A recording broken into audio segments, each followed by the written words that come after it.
नामचीन plywood factory के कर्मचारियों के बकाया भुगतान में फर्जीवाड़ा मामले में जालसाजों के खिलाफ मुकदमा दर्ज होगा। यह फरमान मुख्य न्यायिक मजिस्ट्रेट राहुल सिंह द्वितीय ने प्लाईवुड कर्मचारियों की दायर याचिका पर सुनाया है। साथ ही वे आरोपियों पर केस दर्ज कर 31 अगस्त तक पत्रावलियों को तलब किया है। करीब 20 बरस बाद आए फैसले के बाद न सिर्फ प्लाईवुड कर्मचारियों में खुशी की लहर दौड़ गई, बल्कि उन्हें न्याय की उम्मीद भी जग गई है। अब हम आपको पूरे मामले से रूबरू कराते हैं कि देश और विदेशों में विशेष पहचान दिलाने वाली सीतापुर की प्लाईवुड फैक्ट्री शहर में सीतापुर लखनऊ हाईवे किनारे स्थापित की गई थी।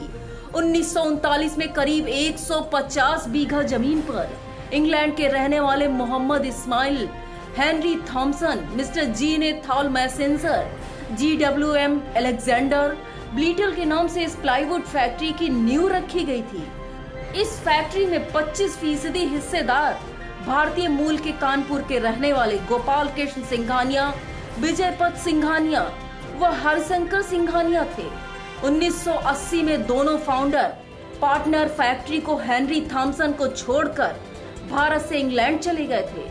फैक्ट्री में कार्यरत 425 कर्मचारियों ने अपनी मेहनत और लगन से खूब ख्याति दिलाई, लेकिन वक्त का पहिया उस कदर घूमा कि वह फैक्ट्री अर्श से फर्श पर पहुंच गई। लिहाजा 2001 में इस नामचीन फैक्ट्री में तालाबंदी हो गई।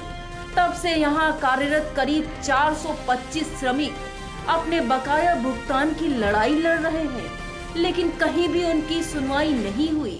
बकाया भुगतान तो दूर की बात है, इन श्रमिकों का इस फैक्ट्री पे करीब 35 करोड़ रुपए बकाया है, जबकि 7,000 करोड़ फैक्ट्री की प्रॉपर्टी है। ये प्रॉपर्टी अंग्रेजों के बाद सरकार की होनी चाहिए, मगर ऐसा नहीं हो पाया। जानकारों की माने तो प्लाईवुड कर्मचारियों के मांग पत्र पर तत्कालीन डीएम शीतल वर्मा ने LIU से जांच कराई थी, लेकिन इस रिपोर्ट पर कार्रवाई सिफर ही रही।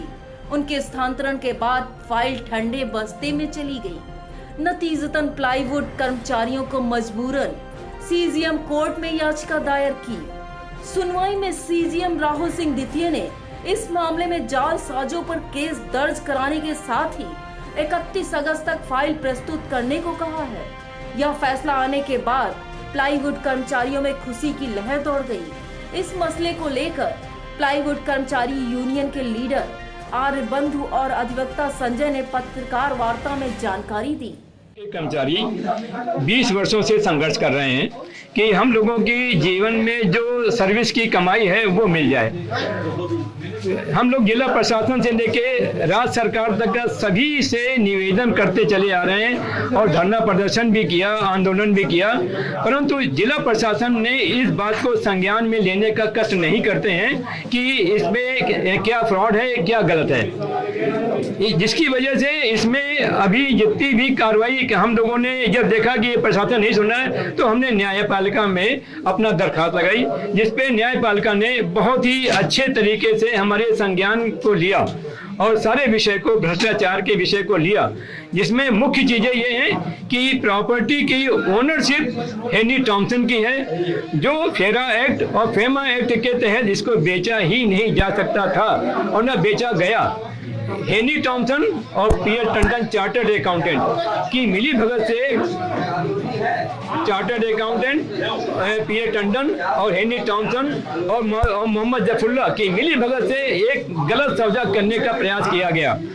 इन्होंने अपने को पार्टनर बनाने के लिए भारतीय रिजर्व बैंक को लिखा। भारतीय रिजर्व बैंक ने इनका पार्टनर पर रिजेक्ट कर दिया। आयकर विभाग ने भी इनको पार्टनरशिप से रिजेक्ट कर दिया। हाई कोर्ट के ट्रिब्यूनल कोर्ट ने मोहम्मद जफरुल्लाह को या नए पार्टनर्स को या अंग्रेजों के पार्टनर्स को कोई अनुमति नहीं दी कि आप इस शेयर्स को बेच सकते हो।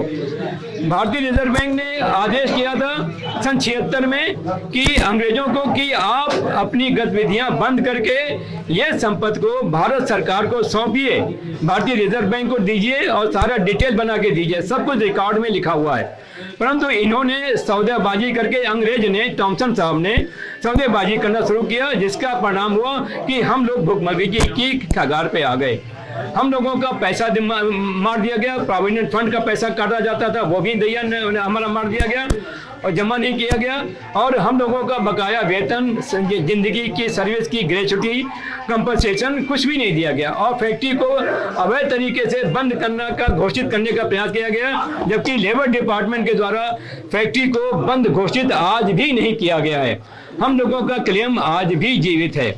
सेकंड चीज ये कि national company law tribunal court ने एक ये ऑर्डर किया है जिसमें ट्रिब्यूनल कोर्ट ने साफ लिखा हुआ है कि इन्होंने मोहम्मद जफरुल्लाह की जब गर्दन फंसने लगी कोर्ट के अंदर तो इन्होंने अपने को दिखा दिया, मैंने इस्तीफा दे दिया कंपनी से। तो उसके बाद में ट्रिब्यूनल कोर्ट ने कहा कि इनके ऊपर कितने से इनके मोहम्मद जफरुल्लाह पे कितने फ्रॉड के केसेज हैं, कितने इनके ऊपर क्रिमिनल केसेज हैं, हमको ज्ञान नहीं है। ये इसकी सूचना हर विभाग को दी जाए। मैंने जिला प्रशासन से लेकर डीएम, केंद्र सरकार, राज्य सरकार सबको दिया है कि ये अवैध तरीके का सौदा करके प्रॉपर्टी को बेचना चाहते हैं, इसको रोका जाए। हमारे संज्ञान में जो आया, हमारे पूर्व डीएम शीतल वर्मा साहब ने हम लोगों की आवाज को सुना और उन्होंने एक न्याय संगत फैसला किया कि उन्होंने जांच करवा दी। जांच में जो विषय आया कि ये सौदेबाजी गलत तरीके से की गई है, इसमें अंग्रेज पार्टनर नहीं हो सकते हैं, जो अंग्रेज पार्टनर है इसको संपत्ति बेच नहीं सकते हैं। मोहम्मद जफरुल्लाह इत्यादि को गलत तरीके से शामिल किया गया है। तीसरी बात ये कि यहाँ पे जिला प्रशासन हम लोगों की इस सच्चाई को सुनना नहीं चाहता है। प्रॉपर्टी हम कहते हैं सरकार की प्रॉपर्टी है, अंग्रेज को जाने के बाद में प्रॉपर्टी सरकार की होती है, कानून कहता है। कानून का पालन करना यहाँ पे जिला प्रशासन का काम है। जिला प्रशासन में बैठे लोग सिर्फ रोटियां सेक रहे हैं, वो जानते हैं क्योंकि ये अवैध मालिक जो बने बैठे हैं वो उन्होंने बहुत सौदा का इन्होंने किया है। सबको हम लोगों को सुनने मिला है जिला प्रशासन में जितने बड़े अधिकारी हैं सबको 10-10 हजार स्क्वायर फीट की जमीन देने का वादा किया गया है। फोकट में ये लोग करोड़ रुपया कमाना चाहते हैं। हम लोगों का जो बकाया 32 करोड़ का है उसको 4 आने दिखाना चाहते हैं। हम लोग इनके द्वारा किए गए समझौते का हमेशा विरोध किया और आज भी कर रहे हैं। हम लोगों का पूरा पैसा दिया जाए, ये हमारा निवेदन है। आप पत्रकार भाई लोग जिन्होंने हमारा साथ दिया, आप सभी का साथ मिला, हमको इसका गर्व है। परंतु जिला प्रशासन को, जिसको कानून का पालन करना चाहिए, ये सब भ्रष्ट हैं। इन्होंने भ्रष्टाचार का रिकॉर्ड तोड़ दिया है और 10-10 हजार स्क्वायर फीट जमीन देने का अपना योजना बना रहे हैं, हमारा नुकसान कर रहे हैं। इसलिए हम लोग इसका विरोध करेंगे और हम लोगों की पहली मांग है कि जो न्यायपालिका ने 18 अगस्त को ऑर्डर किया है उसका तुरंत पालन किया जाए प्रशासन द्वारा, पुलिस द्वारा। नहीं किया जाएगा तो हम इसके पीछे आंदोलन भी करने को तैयार हैं और बहुत शीघ्र इसके लिए नोटिस देंगे। अगर 2 दिन के अंदर अगर नहीं FIR दर्ज हुई तो हम लोग इसके खिलाफ खड़े होंगे, प्रशासन के खिलाफ खड़े होंगे।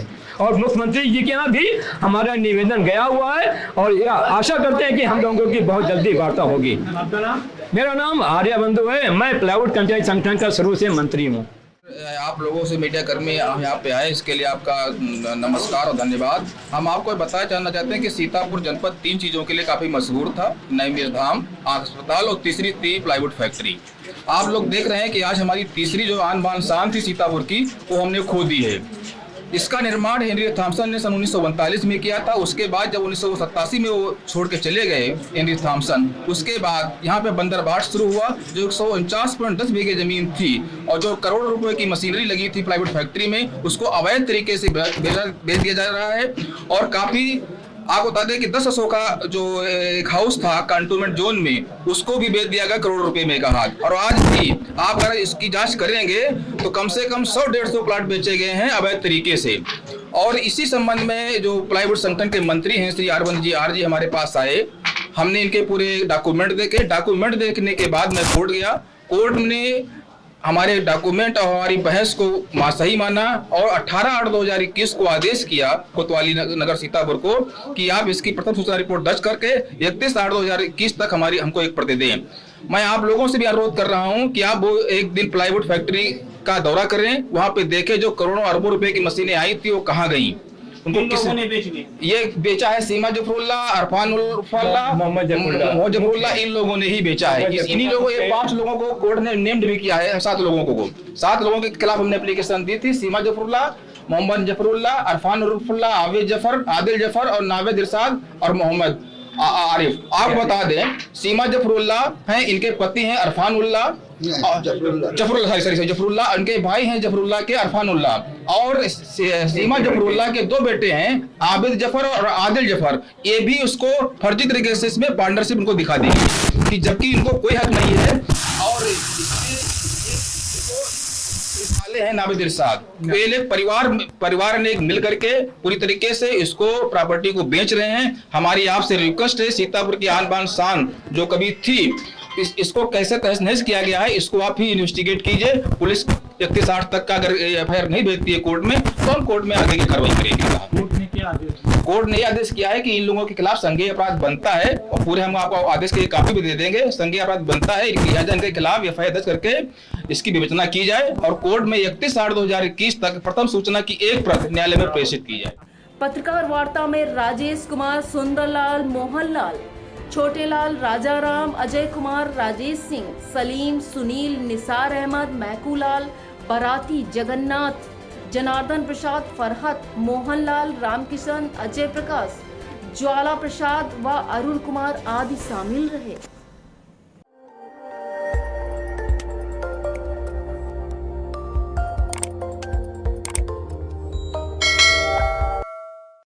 खबर आपकी, नजर हमारी।